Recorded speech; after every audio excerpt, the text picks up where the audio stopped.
In Romania during the Cold War, a band of thieves trespasses into a restricted region and are directed by a guide to ascend the Carpathian Mountains to reach their destination.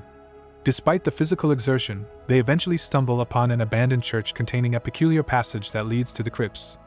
Inside, the men discover an exquisite artwork adorned with images of strange winged demons. Though they have heard of a concealed cave brimming with treasure, they are unable to locate an entry point, prompting them to use explosives to blast a hole in the ground. Regrettably, this action results in the destruction of another striking yet unsettling piece of artwork. Tragically, the church begins to shake shortly after, and the floor gives way, causing the men to plummet underground and triggering a landslide that obliterates the structure and traps the group beneath the rubble. Despite this dire situation, all members of the group manage to survive and decide to investigate a strange, bat-like noise that they hear. After 30 years have passed, a team of scientists initiates an excavation of the area where the church once stood. Upon discovering the cave, the scientists observe that it contains a river that extends deep within its recesses. In light of this remarkable find, they opt to engage a team of seasoned explorers to delve further into the cave's mysteries. Meanwhile, in Mexico, Tyler and his team of divers are on a mission to locate an underwater cave in the Yucatan region. Despite encountering considerable difficulty, the majority of the team resigns themselves to failure and abandons the quest. However, Tyler persists until he ultimately succeeds in finding the cave.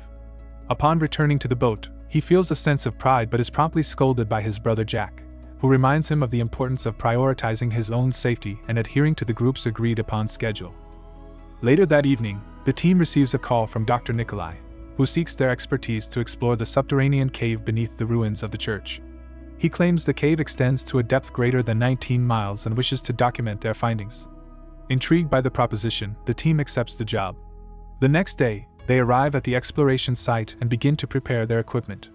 It is during this time that Tyler catches sight of Catherine, one of the scientists, and takes notice. Tyler seizes the opportunity to introduce himself to Catherine with the intention of flirting, but his efforts are foiled when the cameraman, Alex, joins the conversation. Nevertheless, Tyler takes the opportunity to showcase his diving equipment. However, their conversation is interrupted by Nikolai, who introduces Catherine to Jack. The two of them quickly bond over their mutual fascination with cave ecosystems, leaving Tyler feeling envious and left out.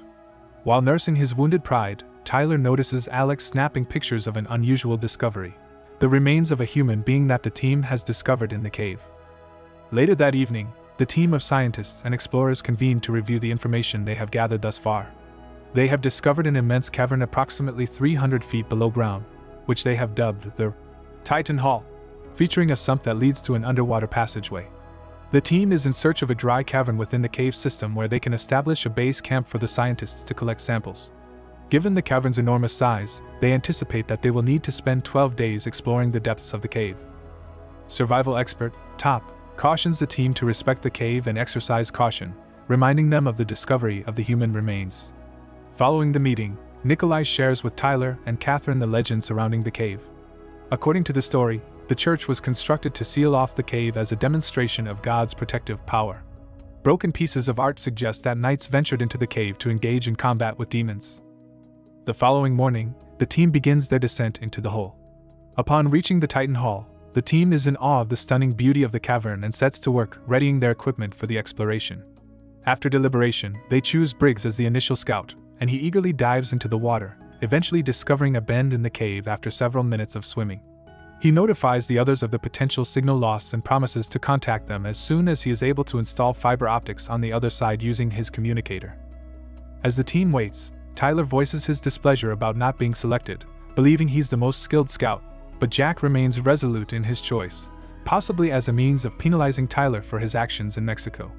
Meanwhile, Briggs carries on with his expedition, and Catherine approaches Tyler with a tube containing a spider, offering it as a gesture of consolation.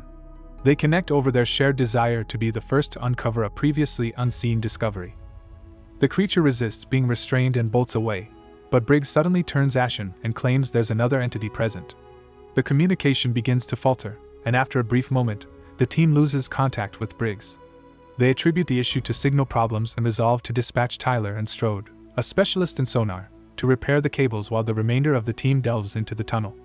While swimming, they encounter a plethora of astonishing sights, including a massive skeleton of an animal.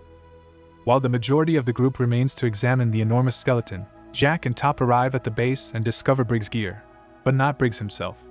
They call out his name, and Briggs answers from a small crevice in the wall of the cavern. Inside, he has come across archaic equipment that indicates they are not the initial humans to explore this site. In the meantime, Tyler and Strode are submerged, repairing the cables, when they catch wind of an unusual sound. Strode believes he spotted one of the moles and decides to investigate, which leads him to discover a new cavern and the mole lying dead on the ground in a violent manner. Meanwhile, Tyler notices that the cables appear to have been gnawed upon. Suddenly, Strode is ambushed by a demon-like creature, and Tyler hears his cries of agony through the communication device. The rest of the team rendezvous with Jack and Top, and Tyler sets out to locate Strode. As he searches, Strode struggles to break free from the creature's grasp, causing his rebreather to float away until it collides with the walls of the cave, detonating and resulting in a cave-in that blocks the entrance. The impact of the blast propels Tyler to the water's surface, and he promptly apprises the others of what occurred. Jack and Top venture out to investigate but discover that the entrance is obstructed, and rocks continue to tumble down, so they must promptly swim back. Upon their return to the base, Jack alerts the team that they are trapped, and no one will start searching for them until the prearranged 12-day duration has elapsed. They must devise an escape plan, but Briggs is apprehensive because it's clear that something viciously attacked Strode. Tyler suggests to him that Strode may have experienced a hallucination. Top concurs and emphasizes that their main focus should be on surviving. Nikolai opines that the cave is too vast to venture into and they might lose their way, hence waiting out the 12 days would be the wisest decision. However, Jack disagrees and believes that there is no rescuer in the world capable of finding them because the most skilled ones are already present in the cave. Later on, Jack and Top set out to search for an exit while the rest of the group takes a rest. Briggs is furious with Tyler for belittling Strode's demise and insinuates something unpleasant about their separation, causing Tyler to throw a punch at him. This leads to a physical altercation that Charlie intervenes in, reminding them to act maturely. Meanwhile, Catherine utilizes her time by examining samples she had collected from a dead mole and a salamander. After showing the results to Nikolai, he confirms her doubts there exists an unusual parasite in the cave. Shortly thereafter, Jack and Top come across a spot with bubbling water and indications that other individuals had previously been there. They proceed to crawl through an extremely narrow passage only to come face to face with a group of white scorpions that obstruct their path. To get a better view of the situation, Jack illuminates the area with a flare and is subsequently assaulted by a strange creature that attempts to seize him. Fortunately, Jack is able to sever the creature's claw and free himself. However, Top soon notices that Jack's back has been gravely injured and quickly transports him back to their base to receive medical attention for his wounds. Catherine examines the severed claw and puts forth a hypothesis that all the animals in the cave were once the same as those on the surface. But over time they have evolved and forfeited their vision in favor of a heightened sense of smell and hearing. Nikolai speculates that they have discovered an entirely new ecosystem, while Alex observes that the claw resembles the demons depicted in religious art. The team of scientists also notices that the same parasite is present within the claw. Despite the presence of a dangerous creature, Nikolai is of the view that they should wait. However, the team collectively agrees that they must press on and locate an exit before they become the creature's prey. As the team continues to explore the cave, they come across a collection of human bones that display bite marks, confirming their suspicion that the creature they encountered earlier is indeed a predator. After traversing a narrow passage, they come across a fork in the path, prompting Jack to volunteer for reconnaissance duty. Briggs expresses frustration at Jack's decision, suggesting the use of sonar instead. However, upon checking the path that Jack didn't take, Briggs detects movement on the sonar. Fearful of what may lie ahead, Briggs sets aside his pride and agrees to accompany Jack and the others. The team proceeds to climb a few walls and make their way upwards. To everyone's surprise, Jack astounds Top by claiming he can smell water. Shortly after, Jack's instincts are validated when they come across a river. To ensure that there are no dangerous creatures lurking within the water, he throws a flare into the river. Alex records the entire event, much to Jack's chagrin. In an uncharacteristic display of anger, Jack pushes Alex away and accidentally drops the camera into the river. After Alex confronts him, Jack realizes the error of his ways and apologizes. The team then decides to rest for a brief period of 20 minutes. Jack takes this opportunity to sit alone on a rock, his body racked with pain. From a distance, Top observes Jack and shares with Tyler that the medication doesn't seem to be working. To Jack's surprise, he suddenly realizes that he is able to hear the conversations of those around him, even from a considerable distance. Tyler approaches Jack to check on him, but Jack insists that he is okay and asks for Tyler's trust. After their brief rest, the group continues their journey alongside the river, with Jack doing his best to conceal the pain he is experiencing. The water's strong current poses a significant challenge, and the team is concerned that the rapids could cause them to become lost. Jack, filled with anger, asserts that the only feasible escape route is this one, leaving the rest of the team with no alternative but to comply, despite Alex's observation that Jack's actions are suicidal. As they traverse the rapids, Catherine becomes lodged and Tyler is unable to lend assistance due to the fierce current.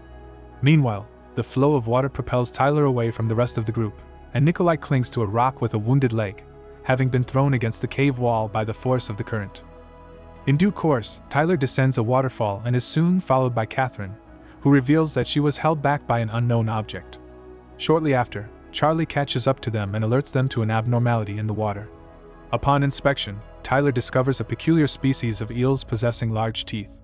To deter them, he employs a flare, just as the other members of the group get in touch with them and signal their location by illuminating a flare. While Tyler and the girls make their way towards the rest of the group, they hear Nikolai also tumbling down the waterfall. Jack, determined to find him, heads in the direction of his screams, but they soon realize that he's being attacked by some unknown force. Catherine expresses her desire to help Nikolai, but Top reminds everyone to remain in a circle for safety and wait calmly. Despite this, Jack sets off in pursuit of the creature carrying Nikolai, following the trail of blood. After some time, he discovers a massive and terrifying creature and continues to pursue them. Upon resurfacing, Jack observes the creature carrying a lifeless Nikolai through a narrow passageway, and notices tattooed letters on its hand, indicating that it was once human. Meanwhile, Alex senses movement in the water and kicks fervently, scaring off whatever was lurking beneath. Jack returns to the group and recounts what had happened, prompting Catherine to hold him responsible for Nikolai's demise, citing his reluctance to leave the camp. As the group presses on, they discern strange sounds that they identify as echolocation, indicating that the creatures are nearly blind. Eventually, they stumble upon a current that appears to be the primary water source, potentially leading them to safety, but the presence of the creatures renders them uncertain about its safety. Jack proposes that they climb the walls instead, with Tyler and himself leading the way. However, Charlie volunteers to take the lead, but Jack declines, insisting that he and Tyler can handle it. As they prepare the necessary equipment, Catherine confides in Tyler that Jack's illness makes him unfit to lead, unaware that Jack overhears their conversation. While the others are preoccupied, Charlie seizes the opportunity to climb ahead and swiftly ascends to an edge in a matter of minutes. Upon reaching the top, she feels a draft and signals for the others to follow. However, as she ventures further in, she comes face to face with a gargantuan bat-like creature that emits a deafening roar. Terrified, Charlie quickly retreats, losing her footing and falling unconscious for a brief moment. Fortunately, the rope keeps her suspended, and upon regaining consciousness, she realizes that the creature is pursuing her. The team mobilizes to rescue Charlie, but their progress is too slow. To expedite the process, Charlie begins swinging herself along the rope, utilizing her flamethrower to deter the creature's advances.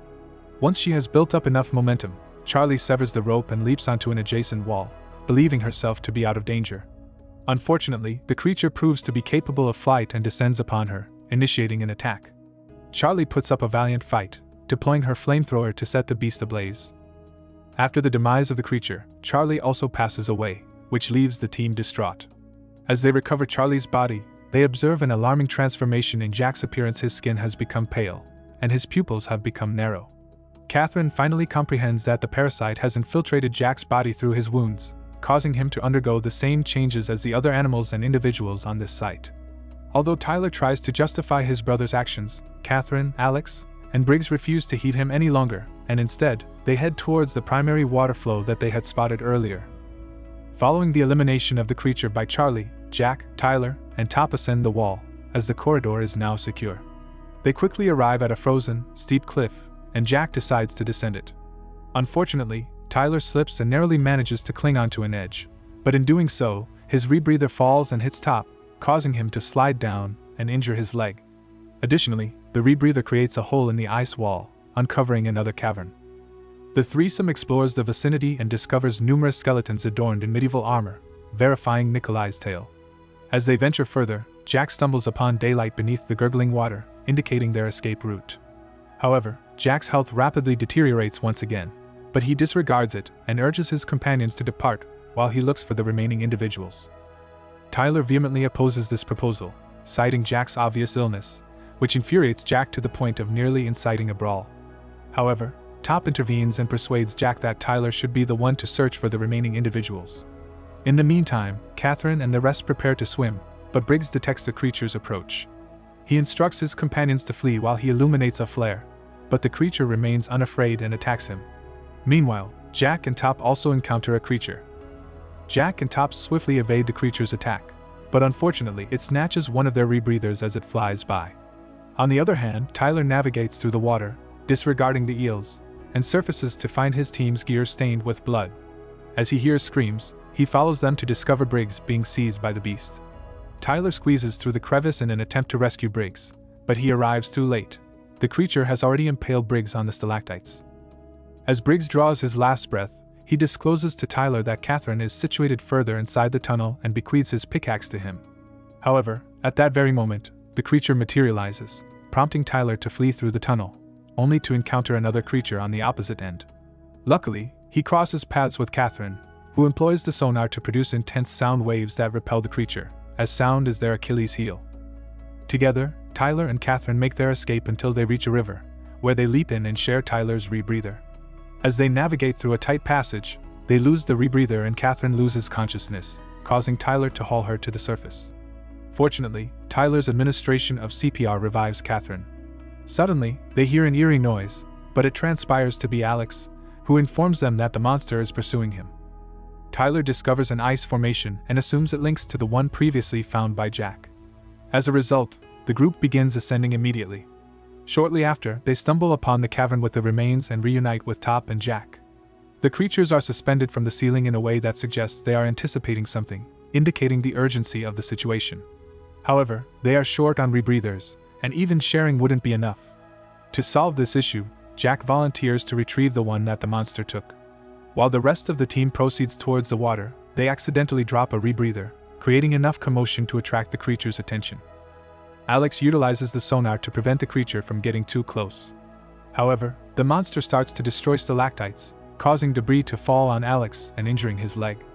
Tyler attempts to go back and aid him, but the creature arrives first and kills Alex. As a second creature emerges from the water, Top and Catherine try to conceal themselves to avoid its echolocation.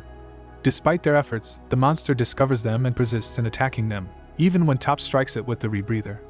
Tyler intervenes and uses a machete to slay the beast. Meanwhile, Jack flees from a third creature and scales a wall to retrieve the final rebreather. He succeeds by striking the creature and causing it to plummet. With more creatures closing in, Jack throws a tank to his brother and places a flare in the other tank, which he then hurls into the water. The tank detonates, causing the entire cave to quake, distracting all the monsters except for one. This creature heads straight for Jack, who leaps onto its back and plunges it into the water as a sacrifice to aid his companions. As the cave continues to crumble, Tyler, Catherine, and Top swim towards the opening and eventually make it outside unharmed. Several days later, in the city, Tyler bids farewell to Top before rendezvousing with Catherine at a local cafe. He contemplates whether Jack, due to his mutation, could have survived in the outside world, but Catherine no longer appears certain. As she kisses Tyler on the cheek, she reveals her suspicion that the parasite was eager to emerge. Tyler notices that Catherine's pupils are shifting, similar to Jack's mutation. Suddenly, Catherine departs, and a frightened Tyler gives chase, determined to prevent the parasite from enslaving humanity. However, he loses her amidst the crowd.